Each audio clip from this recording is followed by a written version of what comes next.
Racist cop kick. Black woman. What happened next shocked the nation.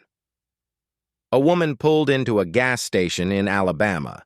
No drama, no noise, just fuel and silence until a local deputy shoved her to the ground, kicked her and told her she didn't belong. What he didn't know, she was the head of internal investigations at the Department of Justice. And with one call, one video, and one name, his entire department and career were about to burn. Dear viewer, what you are about to witness is not just a story. It is a powerful testament to the quiet power and pursuit of justice in places most people ignore. If this is your first time here, I warmly invite you to share where you are watching in the comments below. And if stories like this move you, challenge you, or make you think, consider subscribing and clicking the bell icon.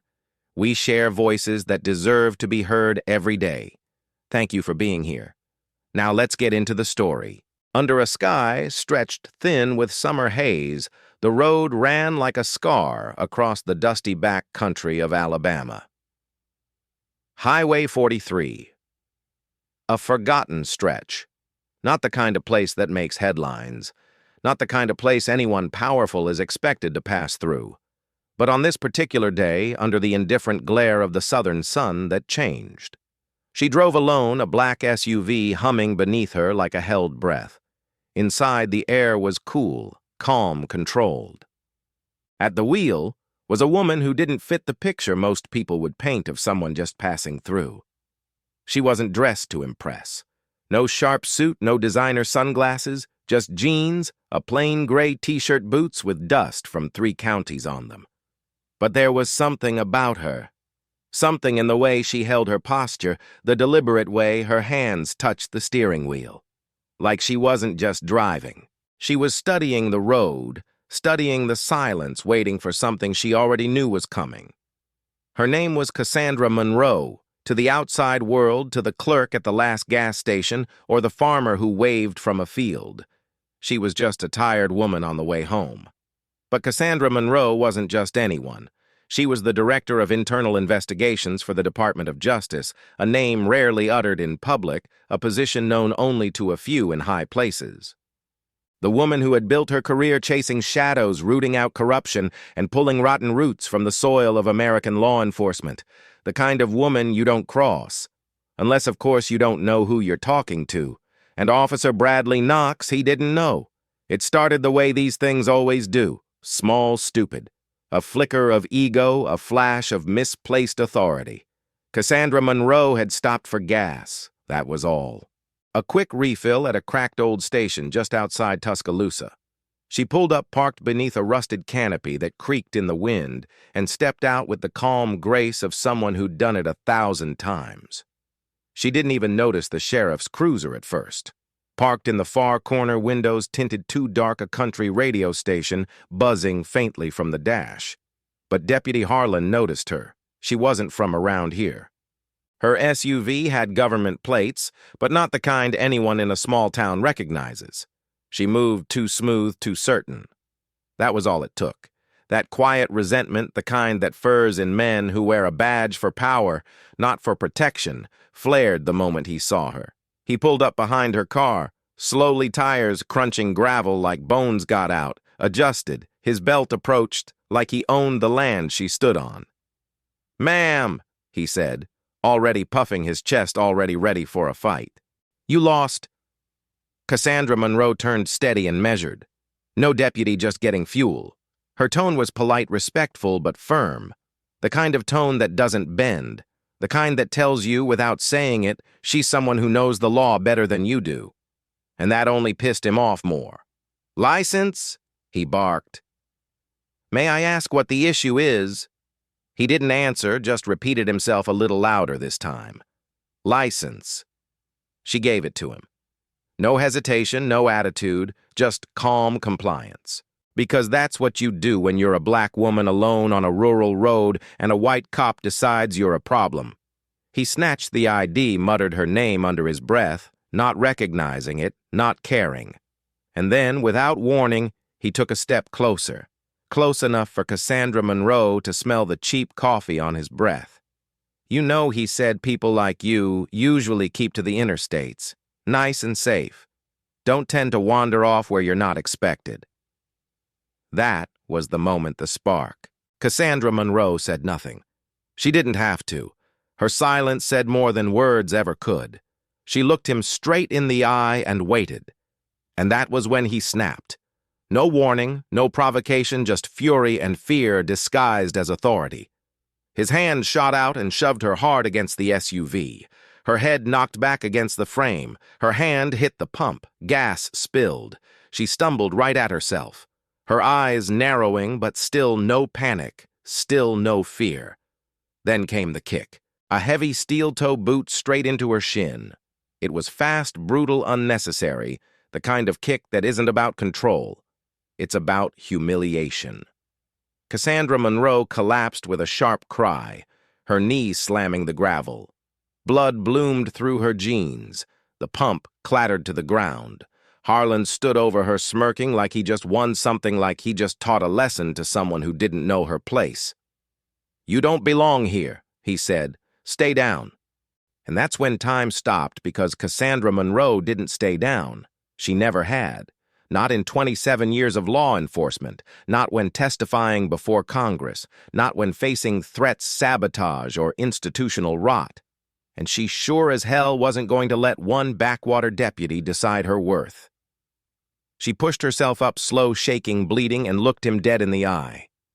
And that's when the reckoning began. It started with a teenager standing by the ice machine, phone in hand, recording everything. Then a buzz. A secure alert from Cassandra Monroe's ID badge triggered by sudden trauma. Then a text sent from Cassandra Monroe's phone with a single word flagged. What Travis Harlan didn't know was that he had just assaulted one of the most powerful law enforcement officials in the country. And within 3 minutes, his entire world, his badge, his reputation, his career was already unraveling. The road behind Cassandra Monroe was long, the road ahead even longer. But it was no longer just about a gas station or a kick or a broken system. It was about what happens when a woman who spent her life fighting injustice becomes the face of it. And she's just getting started. The dust had barely settled in the gas station lot when the machine began to move. Unseen gears turned in distant offices. Phones buzzed with encrypted alerts. In Washington, D.C., Cassandra Monroe's name triggered a digital ripple across multiple systems, DOJ, FBI, internal affairs. Because when someone like her is flagged in the field, it isn't just about safety. It's a signal. A red flare shot into the bureaucratic sky. Something has gone wrong, and someone will have to answer for it. But back in Alabama, Officer Bradley Knox was still strutting, basking in the heat of his unchecked authority. He hadn't seen the camera, hadn't noticed Malik Townsend at the corner of the building with his phone pressed to his chest. He hadn't sensed that the woman he kicked wasn't alone. Not really. Because when Cassandra Monroe stood back up, she carried more than just pain. She carried institutional weight. She carried proof. And that kind of weight shifts the air. Travis got back into his cruiser like nothing had happened. Maybe he thought she'd limp away and stay silent. Maybe he thought she'd file a complaint, get lost in paperwork buried under layers of small-town immunity. But what he didn't understand, and what the system around him had allowed for too long, was that the badge he wore wasn't a shield against consequences. It was a contract one he had just violated. 20 miles down the road, Cassandra Monroe pulled into a diner with fluorescent lights and cracked leather booths. Her leg was swollen.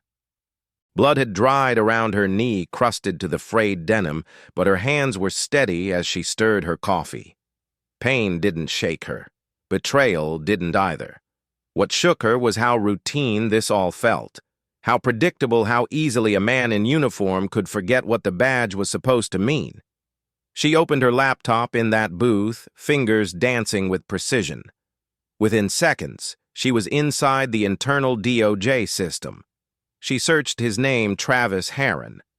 What surfaced wasn't surprising. It was confirming. 3 excessive force complaints.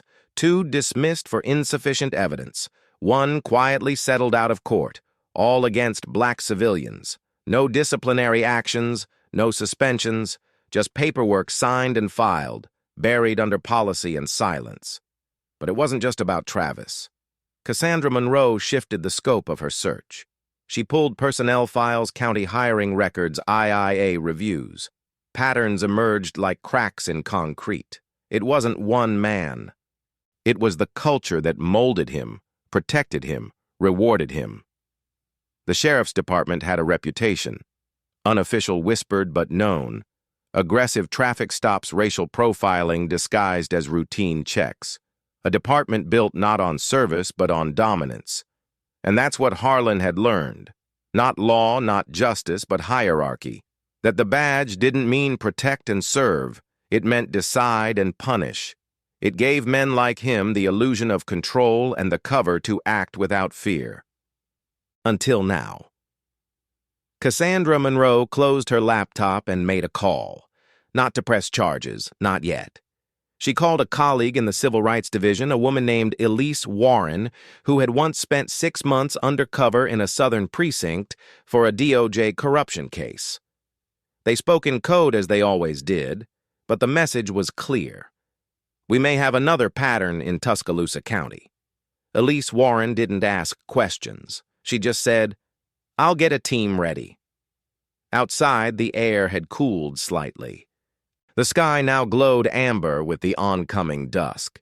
Cassandra Monroe limped to her SUV, wincing with each step. The adrenaline had worn off. The reality had settled in. Her body hurt, but her resolve was sharper than ever. She'd been investigating police misconduct for most of her life, but it wasn't always personal. Not like this. And yet it wasn't anger that guided her. It wasn't vengeance. It was clarity. She knew who Heron was before he kicked her because she'd met his kind in precincts from Georgia to Ohio. She'd read their case files, seen the video footage, listened to the victims who were too tired, too scared, or too hopeless to speak up again. And she'd watched how the system coddled them, how accountability was always a maybe, always a pending review. But this time she had something different. She had a video, she had her title, and she had time. Back at the DOJ, her alert had reached someone who mattered. Captain Derek Langston, a blunt man with a record as long as her own and no patience for performative justice. He saw her flagged status and acted immediately, calling an emergency review meeting for the following morning. If a federal officer was assaulted in uniform, we'd be prepping national response.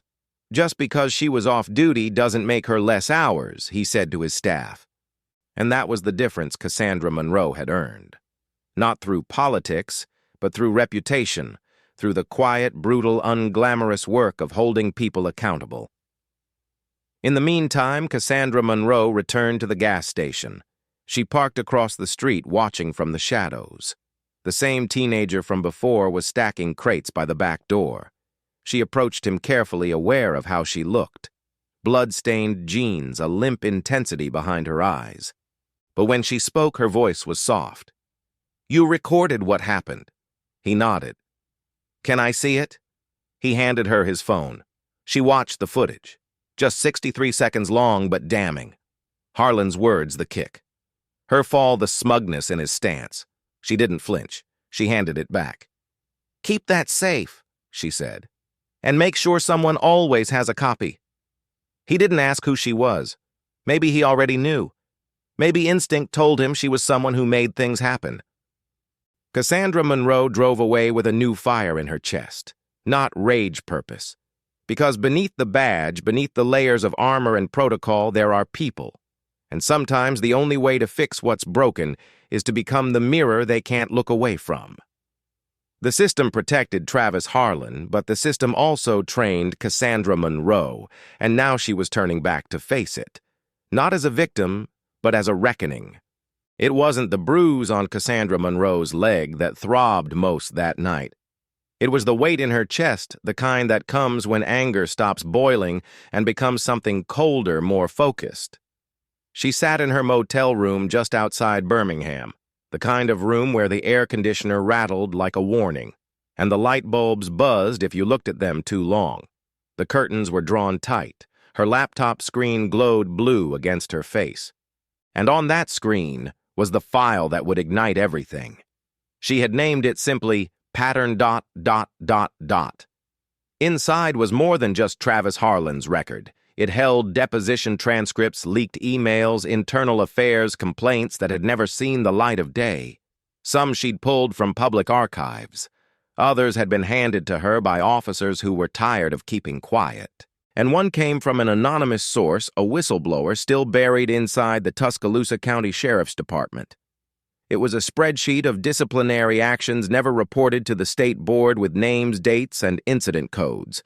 Dozens of them, most involving people of color, most buried within days.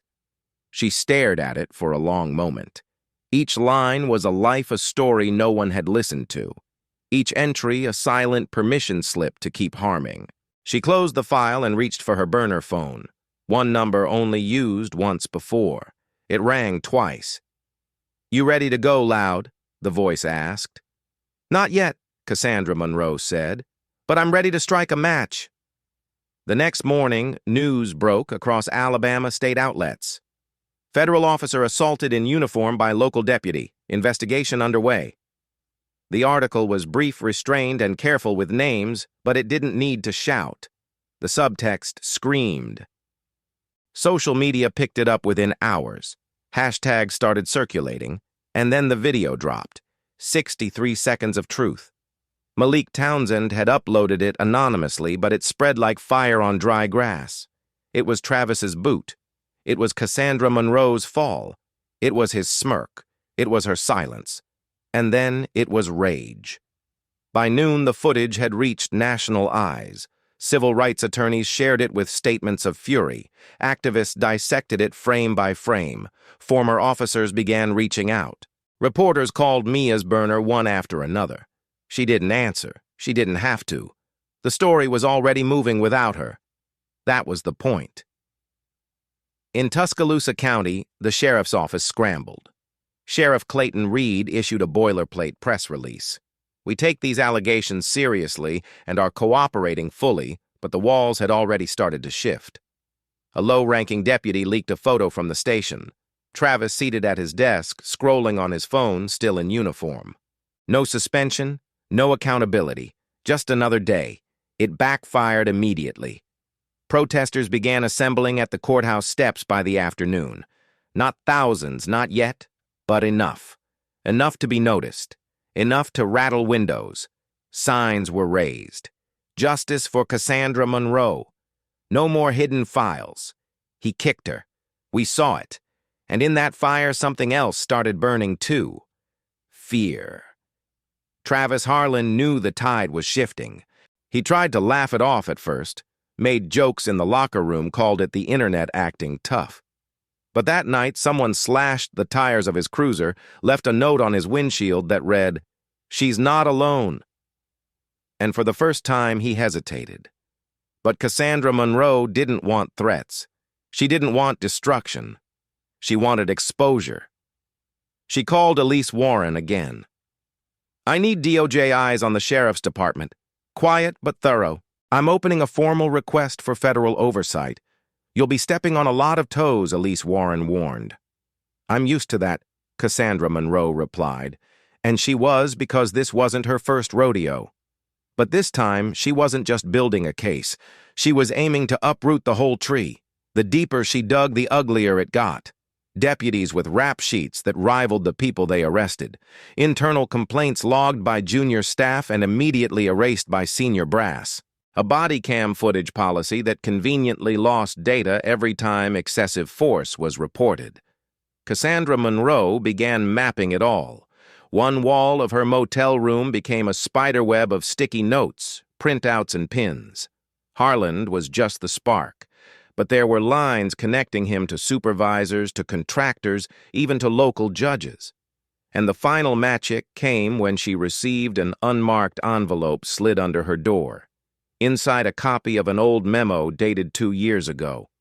Subject line, "Behavioral Concerns. Deputy Harlan," written by a Paul Granger, now retired. It detailed aggressive behavior, insubordination, and racial bias that may impact field conduct. It had been flagged, forwarded to the sheriff, stamped "No action required." That was it.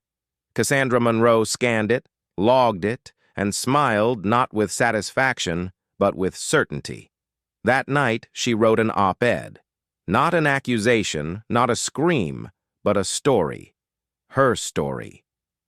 She left out names, kept it clean, but it was raw, personal, and impossible to ignore.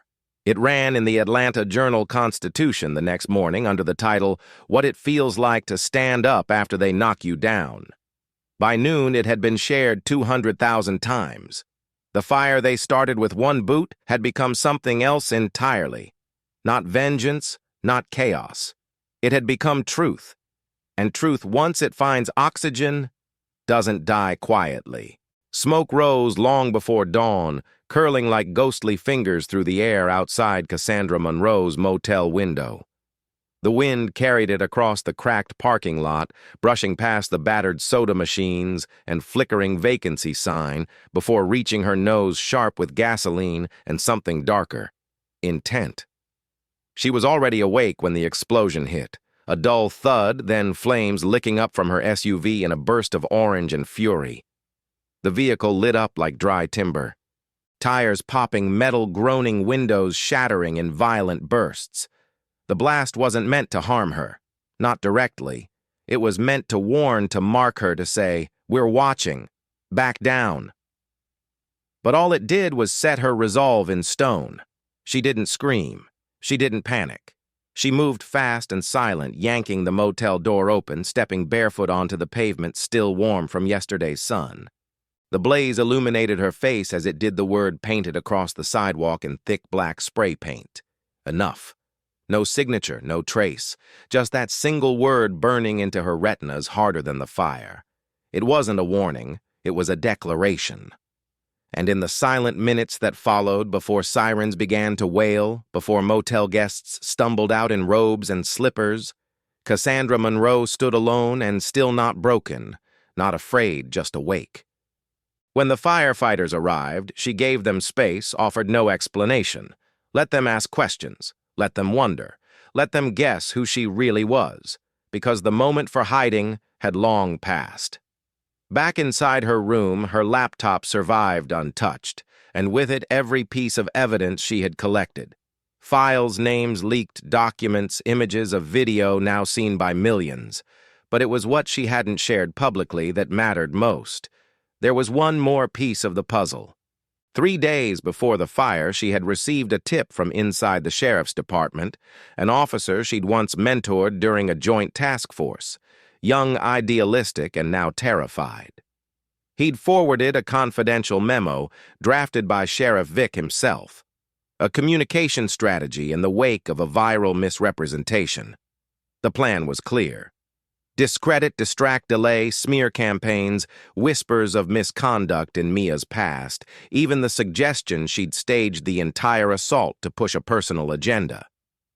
That memo was the match. The firebomb was their attempt to silence her before she could use it. Instead, Cassandra Monroe used it as a blueprint for retaliation. She called Elise Warren again, her voice like gravel smoothed by steel. "They're escalating. I need the Bureau to move now." Elise Warren didn't hesitate. "We're already preparing internal affairs agents. If you've got more, send it now." Cassandra Monroe hit send the full file, everything. By sunset, the Department of Justice had dispatched oversight teams to Tuscaloosa County quietly, carefully. But it was no longer just about Travis Harland, no longer just about a kick in a gas station parking lot. This was systemic, and it was unspooling fast. That night, while Cassandra Monroe stayed in a secure facility outside Montgomery, a second leak hit the press. It wasn't hers. Someone else, perhaps, the same officer who had sent her the memo, had shared body cam footage that had never been uploaded to the state archive. In it, Harlan was seen joking with 2 colleagues hours after the assault. He described the incident as teaching a lesson, followed by a mock imitation of Cassandra Monroe's fall laughter ringing in the locker room. It aired on national television within hours. No amount of spin could undo what people now saw. The mask of professionalism stripped away, revealing the raw face of entitlement. Commentators scrambled, political leaders hedged, local officials issued pre-scripted apologies, but it was too late. Cassandra Monroe didn't need to speak. The nation was doing it for her. Now, by the time she returned to the public eye, her name had already become a chant. Protesters flooded state buildings, courthouse steps, even federal offices. Not angry mobs, but disciplined tides. Mothers, teachers, veterans, pastors, students. They didn't chant for revenge. They demanded reckoning. And Cassandra Monroe walked into the heart of it. Back straight suit, clean legs, still bruised, but stride unshaken. She spoke at a town hall in downtown Birmingham. Not with fury, but clarity. This is not just about me, she told the room, packed beyond capacity. This is not just about one officer or one video.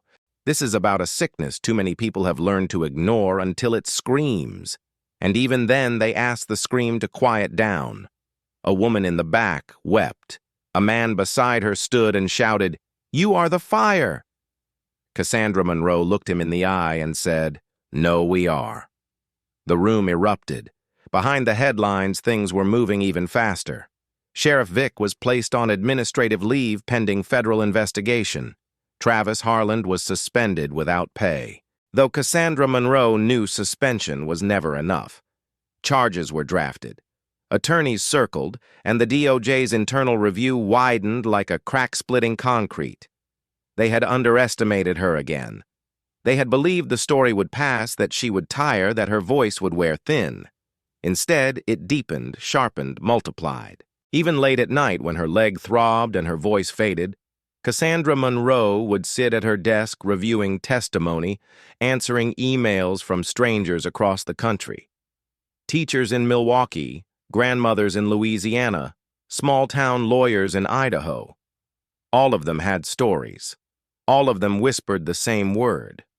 Finally, a reckoning written in smoke and fire, in pain, but also in courage. And it had only just begun. It didn't end with the headlines. Real stories never do. They echo. Sometimes in courtrooms, sometimes in quiet classrooms, and sometimes in the silence between breaths, when a country collectively asks itself what kind of justice it's truly willing to fight for. Cassandra Monroe stood on the courthouse steps. Her badge returned, her name cleared, but her soul still carrying the weight of what it had taken to get there. The crowd below didn't chant that day. They didn't need to. The victory was not in the noise. It was in the stillness that followed. It was in the stares of little black girls holding their mother's hands. It was in the eyes of an older man who nodded once and whispered, "Took long enough." Justice wasn't a headline. It wasn't the press conference or the DOJ's formal apology. It was in the structural cracks Cassandra Monroe had forced into a decades-old machine. Sheriff Vick resigned before the full investigation concluded. Deputy Harland faced both criminal charges and civil suits. And in a poetic rehearsal, he now stood before the law he had once twisted. But that wasn't what Cassandra Monroe remembered most. It was the letter she received 2 weeks later, unsigned, typewritten, folded into a small envelope left at her office door. It read simply, "I grew up thinking power was about fear. You showed us it could be about truth." That one line lingered with her more than any ruling ever could. In the weeks that followed, Cassandra Monroe chose not to rest but to rebuild. She didn't just consult on justice reform, she led it. She advocated for mandatory racial bias training, independent civilian oversight committees, and the creation of an anonymous portal for police whistleblowers so no one else would have to risk everything the way she had. Her face appeared not on magazine covers, but in town hall meetings, community forums, and policy briefings. She had no interest in fame. She was too busy building something that could outlast the headlines. But change is fragile, and Cassandra Monroe knew that. It's not born in the explosion of a single moment, but in the slow burn of relentless commitment.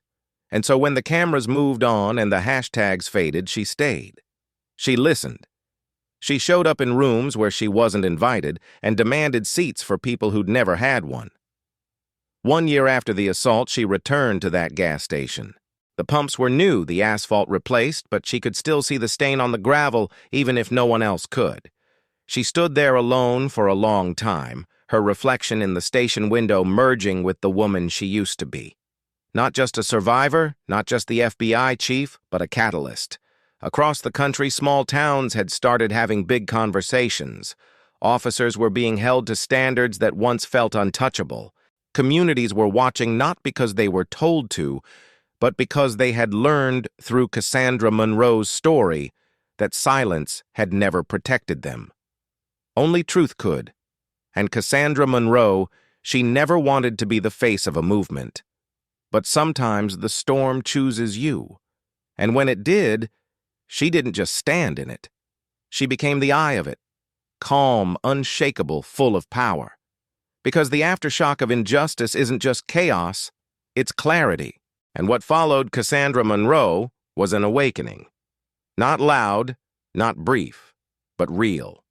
One person, one story, one truth at a time. In the span of mere minutes at a forgotten gas station off a back road in Alabama, a story unfolded that would stretch far beyond a county line or a courtroom. It would ripple across a nation already aching for accountability. Cassandra Monroe Sullivan, a woman whose resume carried the weight of federal investigations and whose badge represented more than just law. It represented integrity was reduced in the eyes of one man to a target. Not because of what she'd done, but because of who she was. Deputy Harlan didn't see an FBI chief. He saw a black woman alone. He didn't ask questions. He chose violence. And in doing so, he awakened something far more powerful than he could ever understand. Cassandra Monroe. Story isn't just about the assault that sent her to the ground. It's about the rise that followed. It's about how she stood up bloodied but unbroken and turned a moment of injustice into a movement for truth. She didn't scream. She didn't threaten. She didn't need to.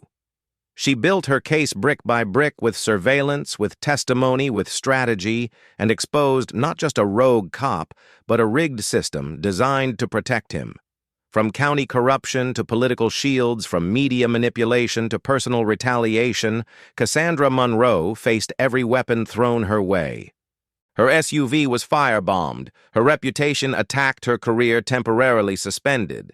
But what they underestimated was her resolve. They tried to erase her. Instead, they made her unforgettable. She uncovered a network of power that spanned state politics and local enforcement. Names, deals, silent nods, and shadowed rooms. And she brought it all into the light. Arrests were made, offices were raided, a senator was indicted, and the world saw the truth.